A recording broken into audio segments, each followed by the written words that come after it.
Hi everybody, this is EK with EK Gorman Designs, and I am coming in today with a card that I did for a mood board challenge over on Crafting Desert Divas Facebook gallery.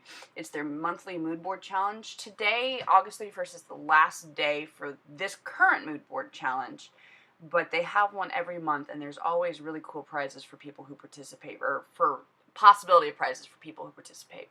I am using Crafting Desert Divas Monster-Licious Carnival for the mood board. The mood board has some really great colors, so I used the colors in the board to inspire my coloring.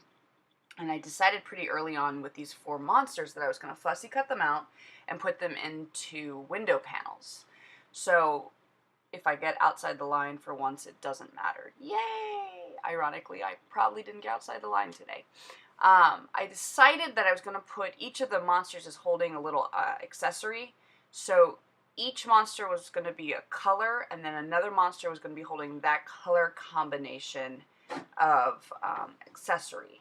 So that way, but no matchy-matchy, like it wasn't going to line up. I was going to make it random, or at least appear random. So I colored in the colors with a green, a teal combination, a pink combination, and this kind of yellowy orange, red-orange combination.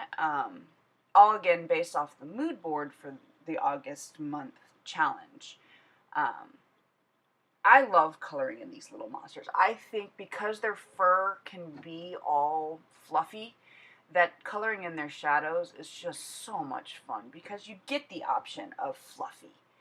And I didn't really like go for a fluffy look, but I allowed the chaos of my coloring to allow fluffiness, so that it was fun because it didn't have to have these great precision coloring. In the middle of each of them, I tried to leave lighter than the rest of them, so that way their like belly popped a little bit. I don't have a great pink combination, or at least I've never found one that really like makes me excited. The best that I've come up with is this R1 or R81, R83, R85 combination, but it's really muted. It's not as, there isn't enough punch of color for it. I mean, it's a great combination and it blends beautifully, which is why I probably go back to it over and over again, because it blends very nicely. But I'm looking for a really great pink combination. If anybody comes up with one, let me know. I'm really curious. And this is that yellow. It's not yellow and it's not orange, and it's really not yellow-orange. It's just kind of a muted, I don't know, yellow color. We'll call it yellow color. That's what it is today. It's a yellow color. But I like how it blends out. It's the YR21, YR24, and YR27, and it just blends gorgeously. And like I said, it's just kind of this browny yellow. I'm going to keep debating what color it is, because apparently that's what I'm doing today, is questioning my own colors. But I love how it blends out, and I love how the monster had still that fun colory, like, color combination that all the other monsters had, but the wood mallet didn't look weird. Like, it wasn't this random hot pink wood mallet. It still read as wood mallet. I'm going to, in this card today, fussy cut out all of the monsters. I hate fussy cutting. I know there are people out there who fussy cut, and it's the most relaxing thing they do. It is the most stressful thing I do. You'll notice I don't do it a lot because I find it really stressful. And I've got friends who keep being like, you need to get a scan and cut type machine, a Silhouette or a Cricut. But I hate the white lines around the, like, one of the reasons I don't use a lot of dyes is because most of them leave the white lines around it. I like that really clean, up against the stamped line cutting, so I can't win or lose. I think that's one of the reasons I make so many scenes, because I don't have to cut anything. But I cut today. For the horns and the feet and the teeth, I didn't blend anything. I threw in some of this E41 and left it at that. All I wanted to do is drop in just the tiniest bit of color. I didn't worry about blending anything. I think you can over blend colors. Same thing with the mouth. I just threw in that gray shadow so that way his teeth would pop out. Normally with eyes, I'll use a blue or a really light blue to get the eyes. Today I went with yellow because they're monsters, right? So I fussy cut them out. I didn't make anybody watch me fussing cutting things out. And because I like this really sharp black line around my cut images, I pull out my darkest Tombow marker and go around the edges.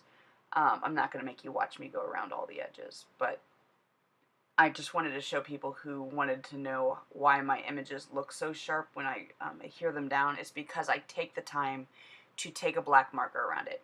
So I'm using this window panel die, and I've got it on 3D adhesive squares, and I've got it popped up from my card frame.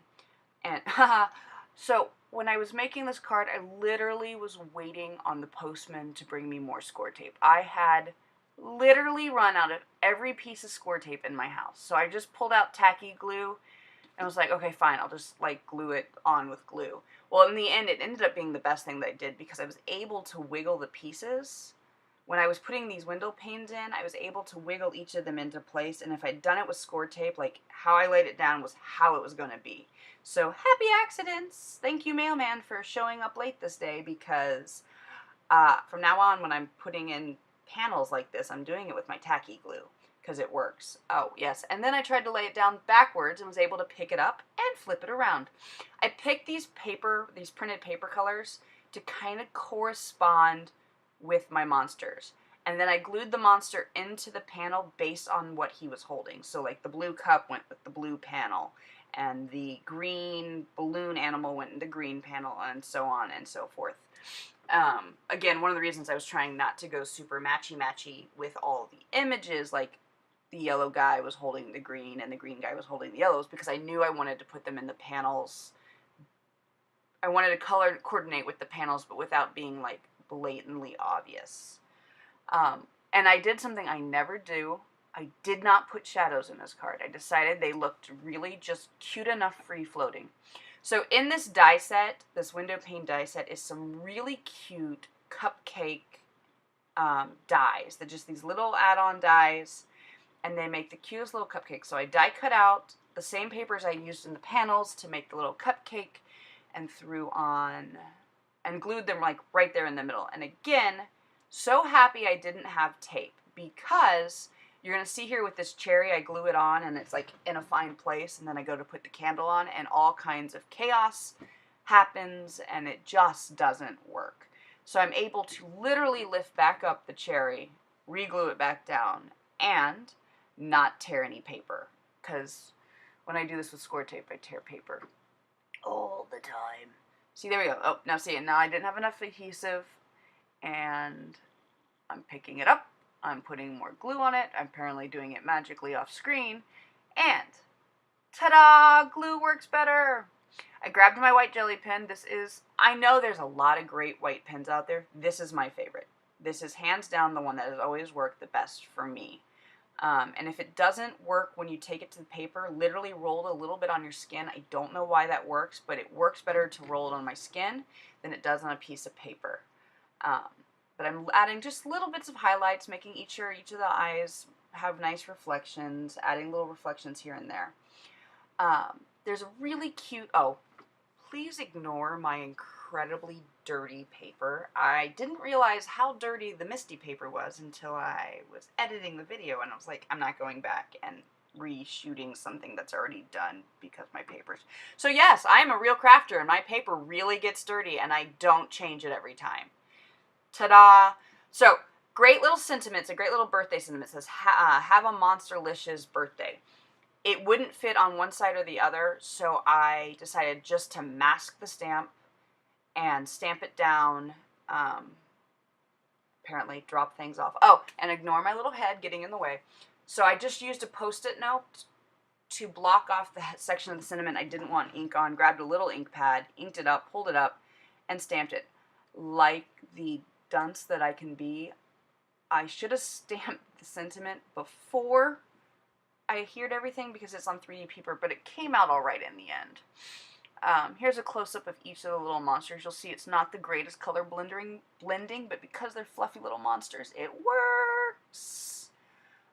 Again, this is for the August mood board of 2017 at Crafting Desert Divas. This one will have closed as of the 31st of August, but check it out. It's a really fun monthly mood board. Thanks for watching. click the like button, click the subscribe button. You know what to do. Supplies are in the description box below. Thanks everybody for watching.